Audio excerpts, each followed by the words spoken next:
por supuesto, llevamos varios días con el foco puesto en la deuda, en qué tratamiento va a realizar y a tener el gobierno nacional con respecto a la deuda que tiene externa, pero principalmente hoy también estuvo signado por la cantidad de reuniones que se dieron en diputados y también específicamente por la oposición. Gise, buenas noches. Sí, buenas noches, Diana. Fueron maratónicas las reuniones que hubo, que arrancaron temprano y que fueron reuniones entre la misma oposición de Juntos por el Cambio, gobernadores, legisladores, jefes de bloque, y después entre ellos con Sergio Massa y con Máximo Kirchner, y finalmente una que acaba de terminar hace media hora con Sergio Massa, Máximo Kirchner, pero también funcionarios del Gobierno Nacional, Santiago Cafiero, Guado de Pedro, Silvina Batakis.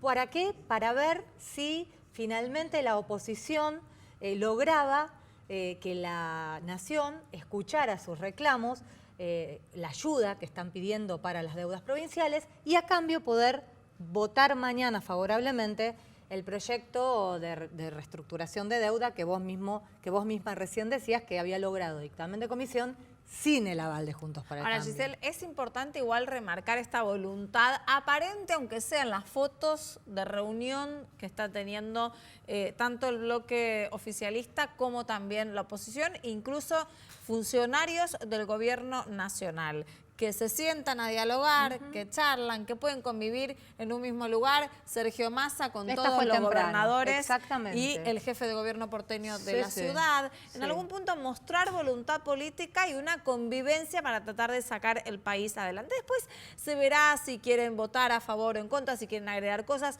La política en sí dentro de un marco, ¿no?, diplomático. Así es. Bueno, Mario Negri lo reconoció en declaraciones que seguro van a salir ahora publicadas en los medios. Dijo, hemos sido escuchados por el gobierno y hemos llegado a un acuerdo. ¿Qué era lo que pedía Juntos por el Cambio para votar favorablemente el proyecto? Que recordemos, lo decimos siempre, el gobierno ya tenía el dictamen de comisión, lo puede votar solo, pero como se trata más bien de un proyecto que lo que busca es el aval, es un gesto político, porque las negociaciones las puede hacer Martín Guzmán sin este proyecto de ley. Y lo que necesitaban es el paraguas y el aval de todo el Congreso. Entonces, para el gobierno era importante que Juntos por el Cambio, que es el bloque mayoritario de la oposición, apoyara. Pero como en el Congreso todo es un toma y daca, en el buen término, en el buen sentido, lo digo, la palabra donde las cosas se negocian, bueno, yo te voy a dar los votos, pero a cambio de algo, porque nosotros estamos teniendo un problema que es nuestras deudas provinciales, dijeron en la oposición. Y básicamente lo que pedían es incorporar al proyecto de ley que mandó el Poder Ejecutivo también el tema de las deudas provinciales tomadas en moneda extranjera. Por un lado, pedían que se prorrogue hasta diciembre del 2024 las deudas en pesos que tienen algunas provincias con la ANSES y con el Tesoro Nacional. Pedían también que a algunas provincias se les permitiera endeudarse en pesos, cosas que algunas no se los permiten.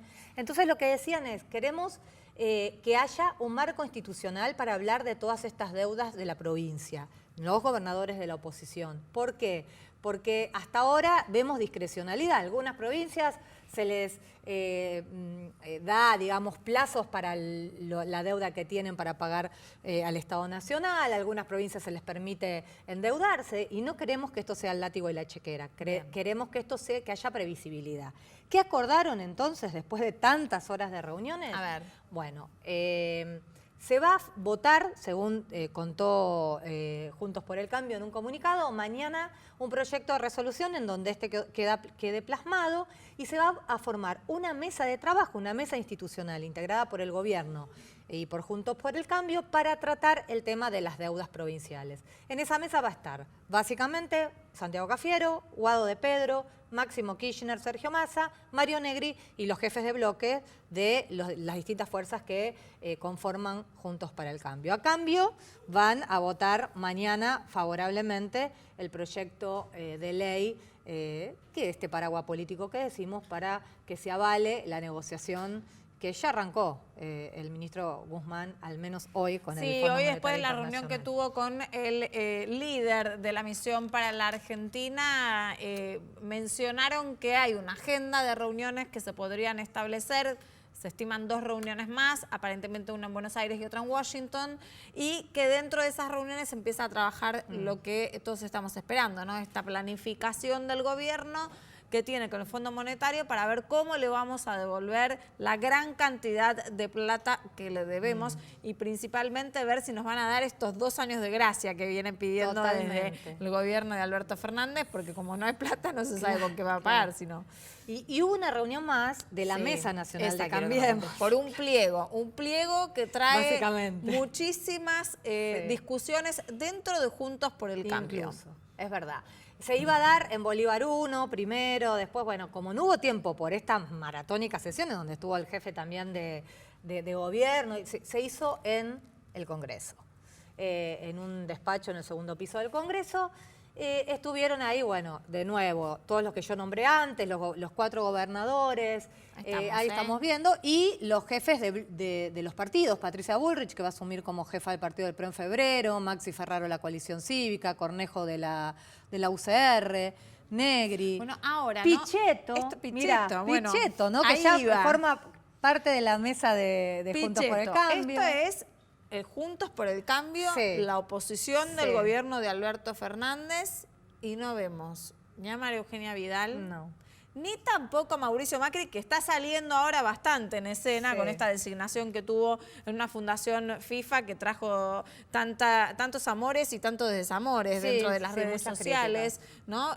Salieron, yo vi a por lo menos Patricia Bullrich que lo felicitó. Sí, bueno, la gente del PRO lo felicitó. Claro, pero... y uno de los exjugadores de Boca. Después el resto, Marcelo Tinelli, la AFA misma, Rodolfo Donofrio, dijeron que era inoportuna el nombramiento. O sea, Mauricio Macri está en la escena política deportiva. Es un nombramiento en una fundación, no va a ser el presidente de la FIFA. Pero va a manejar mucho presupuesto, ya vamos a hablar de eso también. Vidriera internacional. Pero bueno, fíjense que acá no están. No están porque Macri sigue en Neuquén, eso lo habíamos contado, y vuelve a la escena pública en febrero, más allá de que ya se está preparando con estos tweets. Es raro, dicen que no hablaron del tema, pero bueno, eligió justo comunicar esto justo cuando se reunía la mesa sin él. Son gestos, y además Negri, que también salió a decir que era inoportuna su reunión con los dirigentes de Villa Langostura. O sea, Macri sobrevuela, pero no está, o no se lo ve al menos en Juntos por el Cambio. Por lo menos por ahora no. Por eso te digo, ahora vamos a ver cuando vuelva en febrero, seguramente se va a sumar. Ya acordate que nosotros hablamos de una fundación, pero bueno, no sabíamos que era esta. Claro.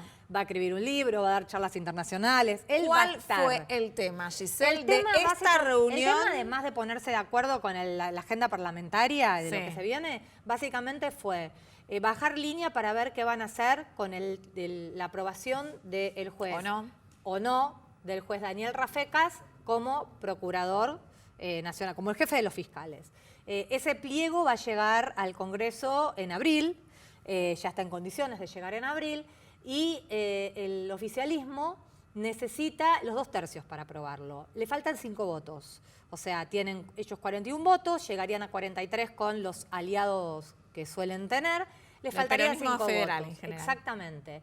Entonces, ¿la reunión para qué es? Bueno, lo que decidieron es que Juntos por el Cambio en el Senado va a votar todos igual, de la misma forma, todos juntos. ¿Por todos sí o todos por no? Exactamente.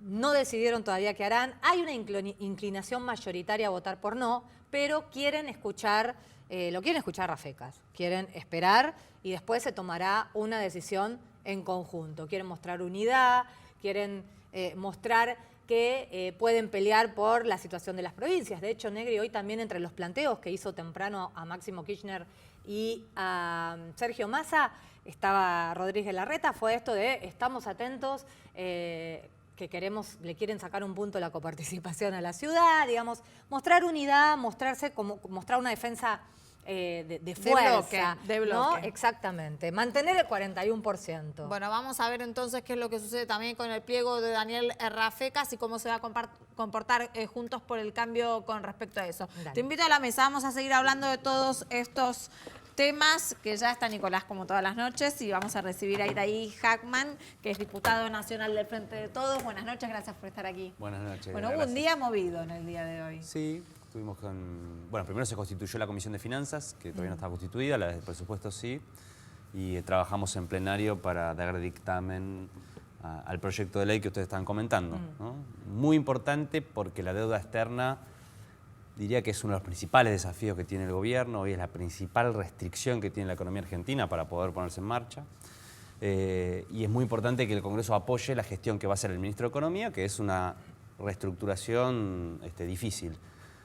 Lo único que hay que aclarar, porque hubo mucha información circulando y a veces es que no estamos tratando el conjunto de la reestructuración de la deuda externa, sino una porción de ellas, una porción de bonistas, que son los títulos que están emitidos bajo legislación extranjera.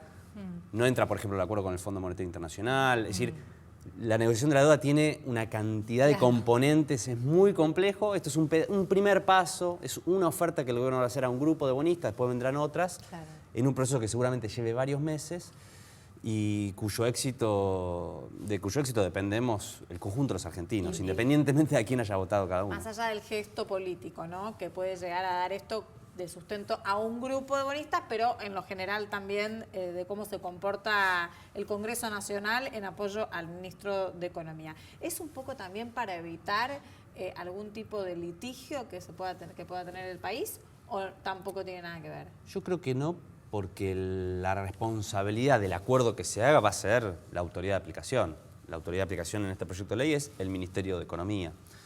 Y porque el Congreso, al votar esta ley, no está aceptando un determinado tipo de arreglo con los acreedores. La ley no dice cuál va a ser la oferta, cuál va a ser el estiramiento de plazos, reducción de tasas. Solo dice el gobierno va a negociar.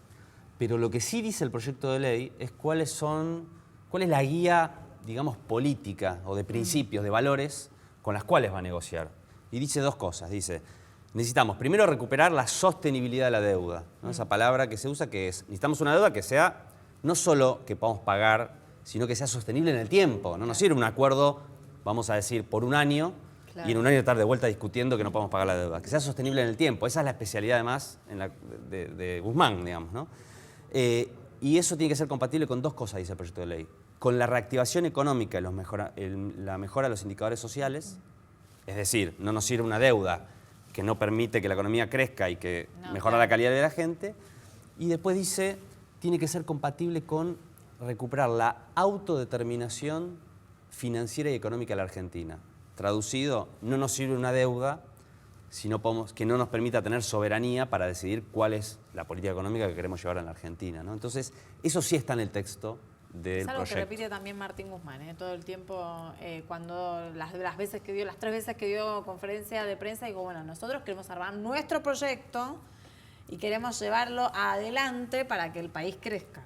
Es que lamentablemente, si vos mirás la historia de la deuda externa en la Argentina, ha sido, bueno, lamentablemente la forma en que muchas veces hemos perdido soberanía para decidir qué modelo económico queríamos. Podemos discutir y poder, obviamente, todo tipo de opiniones, pero el modelo económico que nosotros queremos, el modelo productivo, qué sectores queremos alentar, cuáles queremos proteger, cómo tiene que ser la distribución del ingreso, todos los debates que hacen un modelo económico, tiene que ser una decisión de la Argentina. Y muchas veces la deuda externa ha sido un instrumento para que desde afuera nos digan qué tenemos que hacer con las jubilaciones, qué tenemos que hacer con el gasto fiscal. Y en general, cuando nos lo dicen desde afuera, primero que está mal porque no nos lo tienen que decir de afuera. Y además, en general, no han tenido muy buenos resultados, ¿no? Ahora, cuando ustedes les dicen a los acreedores, no hay plata, no podemos pagar y necesitamos un plazo de 2 años, la oposición estaba planteando esto, ¿no? Que finalmente dicen que van a formar una mesa para tratar las deudas de las provincias. Le están diciendo al gobierno nacional, necesitamos una prórroga hasta diciembre del 2024, creo que están planteando, porque no podemos pagarlas. ¿Te parece bien el planteo que está haciendo la oposición con las deudas de las provincias? Hay que separar ahí, creo que 2 elementos. Desconozco obviamente los detalles de la reunión que acaba de terminar que ustedes comentaban, ¿no? Porque obviamente no estuve. Pero hay que separar 2 elementos.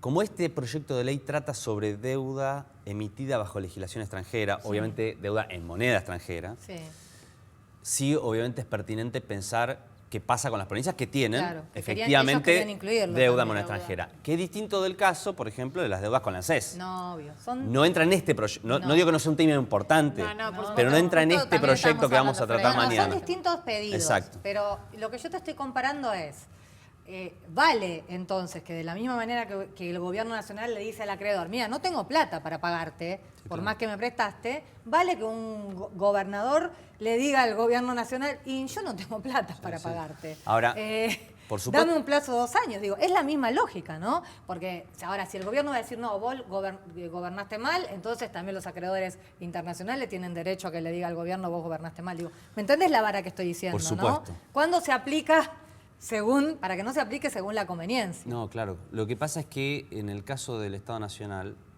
hay una responsabilidad compartida.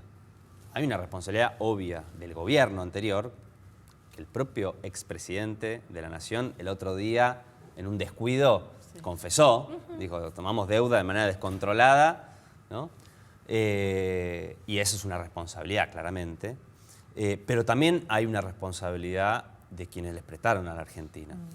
Cuando el Fondo Monetario Internacional, por ejemplo, hace el acuerdo con la Argentina, sabía perfectamente que la Argentina no tenía capacidad de cumplir ese acuerdo, sabía perfectamente que la Argentina estaba en una situación de fuga de capitales y por lo tanto esa plata iba a durar 15 minutos, que es lo que duró, porque nos prestaron 40.000 millones de dólares que no están. Claro. Entonces, hay una corresponsabilidad, digamos, ¿no? No es que solamente los acreedores son víctimas, ¿no?, de un Estado que no puede afrontar sus deudas. Hay corresponsabilidad, por eso el acuerdo tiene que ser de las dos partes, cada uno asumiendo su cuota de responsabilidad.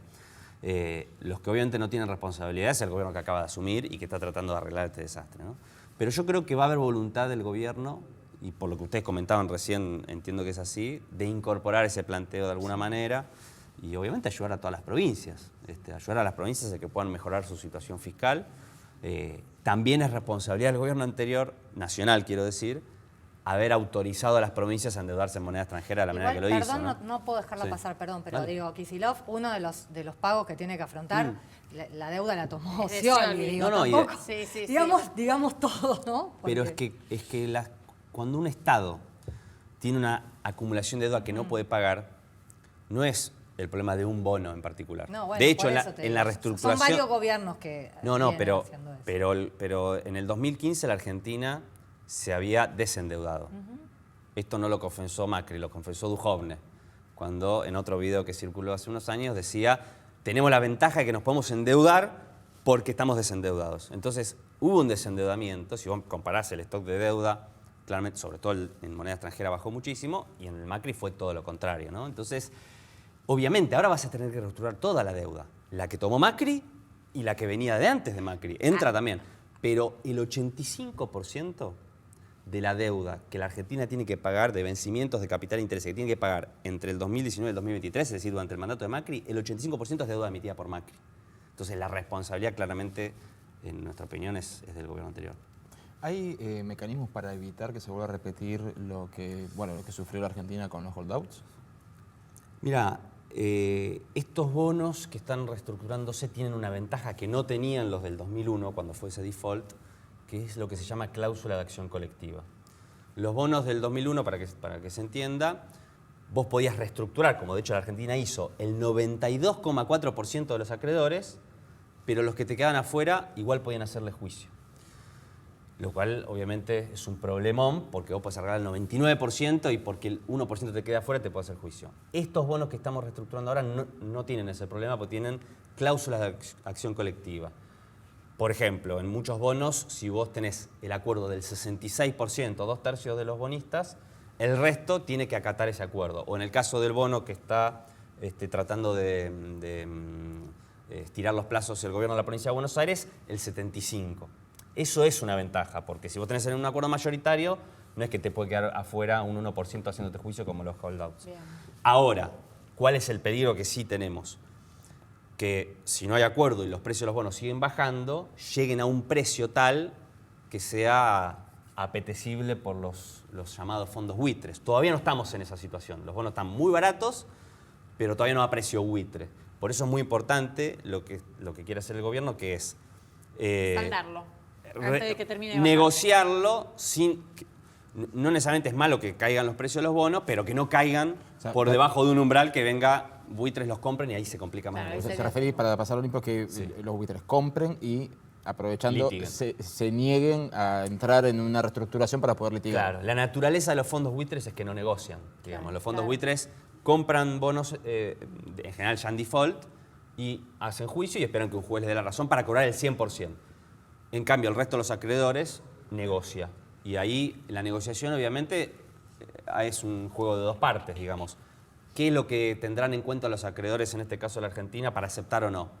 Y bueno, entre un bono que vale, qué sé yo, el 30% de su valor original y la posibilidad de no pagar, bueno, acepto o una quita, o un estiramiento de plazos, o un recorte de tasas. La ley de administración financiera en la Argentina, y esto está en el proyecto también, dice que cuando un Estado tiene que renegociar su deuda, tiene que cumplir por lo menos una de tres condiciones. O mejorar los plazos, o mejorar los montos, o mejorar las tasas. Claro. ¿No? O, si es posible, y el ministro Guzmán en su conferencia de prensa dijo, nuestro objetivo es mejorar 2 de 3. Sí, sí. Bueno, excelente, si mejoran 2 de 3. Y lo más importante de esto, porque son cosas muchas veces muy técnicas, es que resolver este problema es la condición para resolver todos los demás problemas que tenemos, ¿no? Que son los que le importan a la gran mayoría de la gente. Es decir, que se reactive la economía, que mejore el poder adquisitivo del salario, que el Estado tenga más recursos para destinarlos a educación, a obra pública, ¿no? Me parece que ese es el gran desafío que tiene el gobierno cuando planteó en su campaña poner en marcha a la Argentina, ¿no? Si no resolvemos el problema de la deuda, se nos complica lo otro. Diputado, igualmente hubo voluntad de los funcionarios del Ministerio de Economía, dieron información, al menos lo que se les solicitó, hoy salió el dictamen, mañana a partir del mediodía entonces se trata en el recinto y todo indica, por lo que nos Sí. cuenta Gise y por la información que surge del Congreso Nacional, que esto se aprobaría. Sí, sin dudas, lo que sí es importante aclarar es que esto es apenas un primer paso, ¿no? No es que mañana porque se No, sancione por esta ley se supuesto. resolvió el problema, empieza un proceso, seguramente en las próximas semanas. Sí, pasa al Senado, se votaría el 5 de febrero, Sí. en realidad sería el No, pero- y empieza el proceso de negociación entre Claro. el Ministerio de Economía y los acreedores externos, Claro. a más allá de que ya se está conversando en estas reuniones. Entonces, seguramente en unas semanas tendremos más información sobre cuál es la propuesta de la Argentina a los bonistas, si aceptan o no aceptan, cuántos aceptan. Y todo eso va a empezar a ocurrir a partir de este proceso Ahora, que se inicia. a lo que voy, con el antecedente de la primera ley, ¿no? Que también con mucho peso y mucha validez mandó el Gobierno Nacional, que es la ley de emergencia, Ujú. que se dio también de una forma maratónica. Sí. Esta, que también se da de una forma bastante ágil. ¿No estamos yendo a un Congreso que trate leyes de mucha importancia y de mucho valor informativo de una manera express? Yo creo que esto que pasó con la ley de solidaridad y reactivación productiva y en esta tiene que ver con el carácter de sesiones extraordinarias en las que estamos, ¿no? No creo que sea el funcionamiento regular del Congreso a partir de marzo cuando se reanuden las sesiones ordinarias. Y tienen que ver con medidas de urgencia, ¿no? La ley de emergencia era obviamente un paquete mucho más amplio y más complejo con un montón de temas adentro. Esto es algo más particular, puntual, pero tiene que ver con herramientas que necesita el Poder Ejecutivo ya de manera inmediata para poder actuar. Después vendrán debates en las sesiones ordinarias que serán con otros tiempos, con otros procedimientos, temas que ameritarán más Insisto debate. en algo, porque vos, si bien sos un diputado que estás dentro del Frente de Todos, siempre mantenés como cierta independencia a la hora de analizar, evaluar, votar y demás. A partir de marzo, entonces, ¿va a volver un Congreso como lo era en la época kirchnerista, de un Congreso que parecía una escribanía? Yo creo que, bueno, es difícil, ¿no? Pronosticar el futuro. Yo creo que no. Creo que el Congreso va a tener un funcionamiento de mucho debate. La verdad es que en diputados no tenemos una mayoría automática desde el Frente Y la de Todos. oposición está unida. Entonces, Bueno, no sabemos. Todavía está unida. bueno, no, pero quiero decir- todavía está unida, digo, tratan de mantener ese 41%, algo que el peronismo en otras oportunidades no ha tenido, Sí, sí. digamos, la Creo- oposición unida. creo que muchas de las Mayoritariamente. iniciativas que se van a llevar al Congreso van a tener que ser negociadas, conversadas con distintos bloques y también el debate interno de nuestro propio bloque. Una de las cosas, por ejemplo, que nosotros queremos hacer con respecto a este tema de la deuda es que el Congreso empiece a discutir la otra, digamos, lo que podríamos decir es la contracara de la deuda externa. La deuda es toda la plata que entró a la Argentina sobre todo durante los últimos 4 años. Pero esa plata no está en la Argentina, porque tuvimos un proceso de fuga de capitales fenomenal de dinero que salieron. Entonces, por ejemplo, nosotros queremos impulsar que se empiece a discutir el tema de la fuga de capitales. Hay antecedentes en otro momento del Congreso, discutir por qué salió esa plata de la Argentina, quién se la llevó. ¿Pero tienen identificado cuánto de ese dinero era giro de regalías, giro de remesas, gasto de turismo y cuánto fue fuga real? Sí, eso está estimado. Según nuestros cálculos, aproximadamente un equivalente al 90% de lo que ingresó por deuda se fue en fuga de capitales, ¿no? Más allá de que después salieron dólares por otros motivos. Lo que hace falta es investigar, bueno, quiénes compraron esos dólares, dónde están. ¿Hay manera de recuperar eso? Imagínense la situación de la economía argentina hoy si esos 88.000 millones de dólares que se fueron en fuga de capitales estuvieran en la Reserva del Banco Central. Qué fácil sería resolver el problema de la deuda externa, ¿no? Entonces, pero igual el problema en Argentina es que se gasta más de lo que entra. Digo, y ahora mismo ustedes tienen ese problema y tienen el problema de la frazada corta, que para darle a su electorado, que es verdad, que es el más urgente, el que está pasando hambre y todo, se le está poniendo el impuesto a parte de la clase media, al campo, y a los jubilados los están perjudicando, porque no es lo mismo pagar un porcentaje con una movilidad para todos igual que pagar un monto fijo. Entonces, tuvieron que sacar la plata de un lado para ponerla a otra. Seguimos teniendo este problema de que se gasta más de lo que entra. Ese es el gran problema de la Argentina. Yo te diría que en economía el dilema de las cuentas de suma cero, ¿no? Donde siempre para beneficiar a alguien tenés que perjudicar, digamos, relativamente a otro, se da muchas veces, ¿no? Casi siempre, te diría que en todos lados. Efectivamente, si vos querés, que es lo en el gobierno anterior pasó. Digamos, en el gobierno anterior hubo un sector muy importante de la población que perdió poder adquisitivo y otros sectores que ganaron muchísimo dinero, ¿no? Bueno, ahora se trata... fueron los menos igual, porque por algo perdió, digo, el gobierno. Sí, claro, fueron un sector muy pequeño que ganó mucho dinero. Bueno, ahora se está tratando de invertir eso. Y la manera de invertir eso es que obviamente los sectores que tienen mejores ingresos hagan un esfuerzo mayor para beneficiar a los de menores ingresos. Dentro, por ejemplo, del sistema jubilatorio también, por eso seguramente va a haber jubilados que van a tener aumentos por encima de lo que era la fórmula y otros por debajo. Dentro también del conjunto de la sociedad argentina. Y teóricamente va a haber una nueva fórmula. Sí, va a haber una nueva fórmula y yo creo que además no hay que, digamos, este elemento, donde nosotros estamos tan acostumbrados en la historia argentina, a que después de fiestas de endeudamiento, de crisis como la que estamos viviendo ahora, el ajuste recaiga sobre los que menos tienen, que a mí me parece destacable que se haga un esfuerzo para que en este caso el ordenamiento de las cuentas no recaiga en los que menos tienen, sino que recaiga en los sectores que están pero mejor eso parados. está bien como discurso, pero primero entonces lo que tendrían que haber hecho es, cuando votaron el proyecto de emergencia y solidaridad, es sacar las jubilaciones de privilegio, que son todos los expresidentes, funcionarios. Se olvidaron Ahora de vamos eso. a eso. No, bueno, no nos olvidamos, no nos olvidamos. El discurso que yo veo que tienen ustedes es, tienen que hacer el esfuerzo. No dicen, tenemos que hacer el esfuerzo. No. Dicen, algunos tienen que hacer el esfuerzo en favor de los más... Se olvidan de incluirse. ¿A la política? Tenemos que hacer el esfuerzo, porque ustedes no lo están haciendo. No, bueno.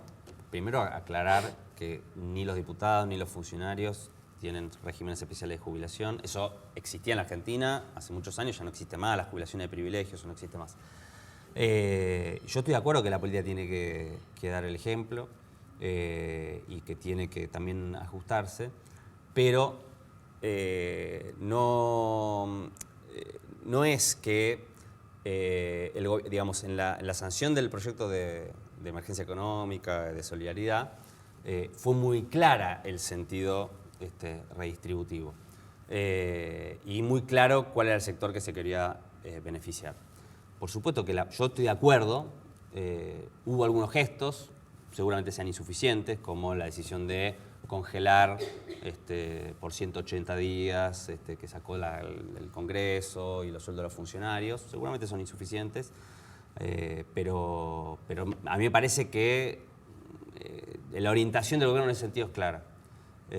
Y no, lo que te quería aclarar es que en ese momento, cuando se sancionó la ley, originalmente se suspendían los regímenes especiales de jubilación, incluyendo los jueces y diplomáticos. Se tuvo que sacar por temor a juicio y demás, pero hay el compromiso, y yo creo que se va a tratar semana que viene, la otra además, los regímenes especiales Que se de incluyan. jueces y diplomáticos que son escandalosos en la Argentina. Y ojalá todos los que nos criticaron por que no se incluyó en la ley de diciembre apoyen ahora. Por supuesto. Este, Vamos con Nico, que también te quiero hacer una pregunta Dale. sobre las últimas noticias. Parte del discurso para impulsar toda esta reestructuración de la deuda, recién lo acaba de repetir usted, dice que hasta que no se pueda solucionar la reestructuración de la deuda es difícil reactivar la economía. Pero al mismo tiempo dicen que esa deuda tiene que ser sustentable, por lo cual hay que mostrar un plan productivo. Y si hay algo que en Argentina ha ido cayendo, ya ni siquiera es durante el último gobierno, sino desde hace 10 años, 9 años y monedas, es la producción. Va cayendo la producción. ¿En qué parte de ese plan está algún cómo para reactivar la economía? Sí, yo creo, a ver, estamos en un momento, digamos, los primeros 3, 4 meses de gobierno, donde claramente la política está tendiendo a atender emergencias, ¿no? Digo, es así, digamos. No hay todavía implementándose un plan de desarrollo productivo. Sí hay ideas claras que, si uno conoce la trayectoria de los funcionarios que están en los distintos ministerios, son públicas. Sí. Y el propio Alberto Fernández los ha dicho en la campaña y lo sigue repitiendo, que tiene que ver con un modelo de desarrollo. Pero ahora se están atendiendo las emergencias. Yo creo que el presidente en una entrevista el otro día dijo, nuestra fecha es el 31 de marzo. Sí. ¿No? Puso una fecha. Es decir, el Estamos 31, todos esperando esa bueno, fecha. el 31 de marzo, si efectivamente la renegociación de la deuda se encamina, hay un sendero de sostenibilidad de la deuda, se ordenan otras variables, se atiende la emergencia alimentaria, es decir, las cuestiones más urgentes, yo creo que ahí empieza una política de desarrollo más seria. Ahora, ¿cuáles son las pistas de eso? Bueno, claramente en el caso de este gobierno tiene que ver con alentar la recuperación del mercado interno, el desarrollo de la industria nacional, que es uno de los sectores más perjudicados de los últimos años. Tiene que ver con apostar a una inserción más inteligente en el mundo. Ahora se va a discutir, por ejemplo, va a salir una nueva reglamentación de la ley del conocimiento, que antes era la de promoción del software, ahora es ley de conocimiento, porque, por ejemplo, el desarrollo del software en la Argentina puede ser una de las vías para generar exportaciones de alto valor agregado que ingresen dólares a la Argentina, que es muy importante. Esto ya lo es. Lo es, claro, viene creciendo, pero hoy es el 8% de las exportaciones. Bueno, podemos aspirar a que sea el 15, el 20, es una industria limpia. Nosotros no nos tenemos que resignar como país a que la única fuente de divisas sea en la explotación de recursos naturales, ¿no? A ser un país agroexportador o minero exportador, Sí, que una mala cosecha te arruine la recaudación. Sí, y además de que son actividades muy concentradas, muy cuestionables desde el punto de vista medioambiental. En cambio, por ejemplo, el desarrollo del software es una industria limpia, que además genera mucho trabajo de alto valor agregado, que genera innovación y desarrollo. Creo que claramente la orientación o el modelo de desarrollo que promueve el gobierno del Frente de Todos, de Alberto Fernández, va por este lado, ¿no? Por lo pronto igual todavía no tenemos ningún delineamiento, ¿no? Porque No, de es como hecho, el que software no se tenemos le quitó ningún el... tipo de programa en el cual basarnos. No es que se presentó, bueno, muchachos, nosotros sabemos desde agosto que vamos a ganar las elecciones, Sí. Esto queremos poner, pero bueno, tenemos que esperar a la deuda. No está sobre la mesa No, todavía. hay cosas que van a ir saliendo. Ahora va a salir, por ejemplo, la nueva reglamentación que comentabas sobre la ley del conocimiento. Sí. Bueno, ahí ya vas a tener un contenido concreto de esa reglamentación de la ley que te va a indicar, bueno, de qué manera se va a promover a ese sector. Entonces, yo creo que hay pistas. Y Hay después, un puntapié. y después hay que esperar, digamos, no como una cosa a largo plazo, en las próximas semanas, en los próximos meses, cuál es el impacto de las políticas que están teniendo de emergencia, que no son solamente para satisfacer una necesidad, sino que también son reactivadoras de la actividad económica.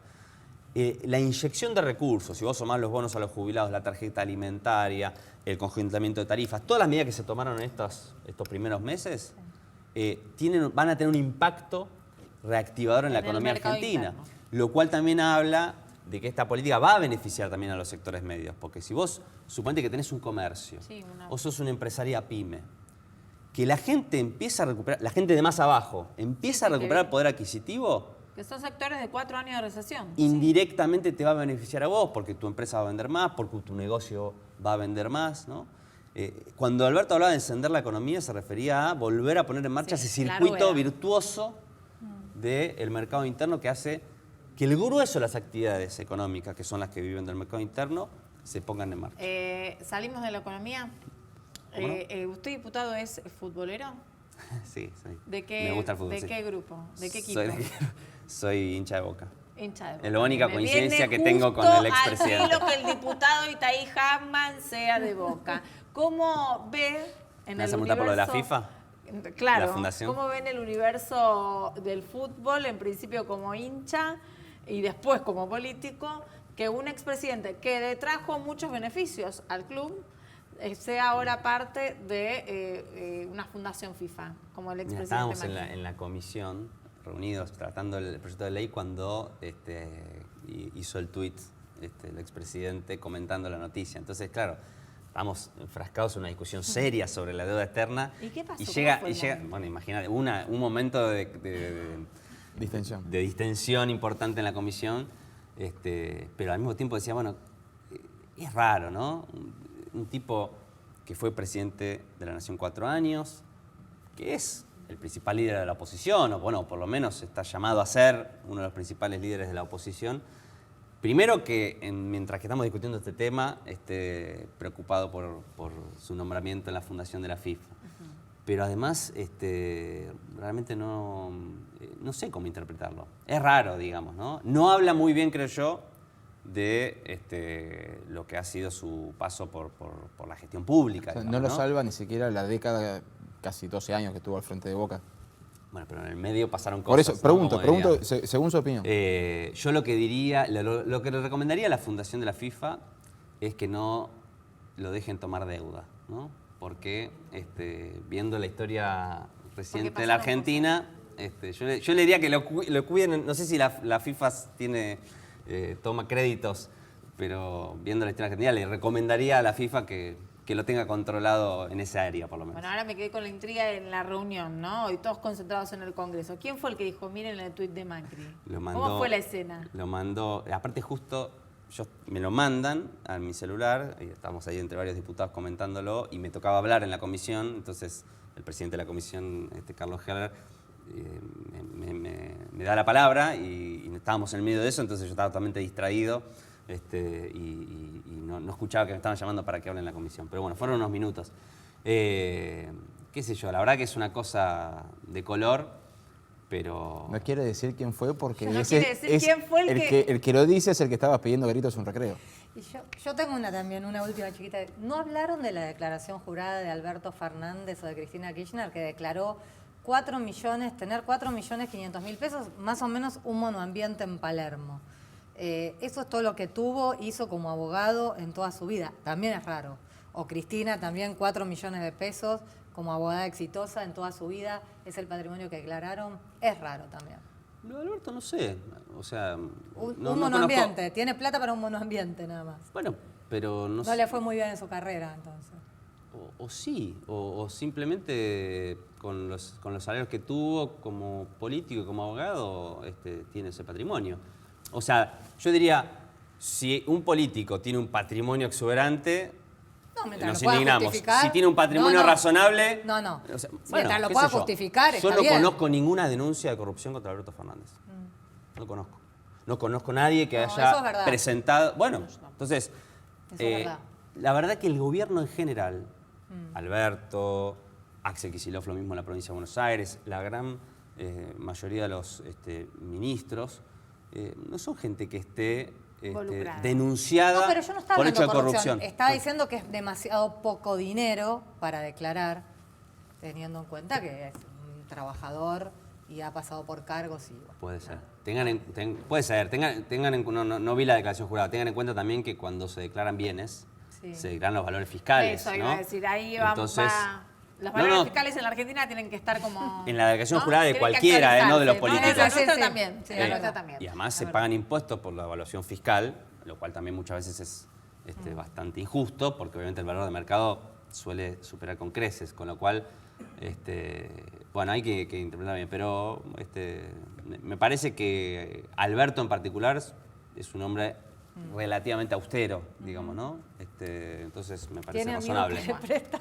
Claro, Le el prestan departamento Puerto Puerto Madero. Madero. Bueno, tenemos que cortar. Así Muchas es. gracias por estar con No, nosotros por esta favor, noche. gracias a ustedes. Lo esperamos seguramente la próxima. Cuando gusten. Vamos a un corte y enseguida volvemos.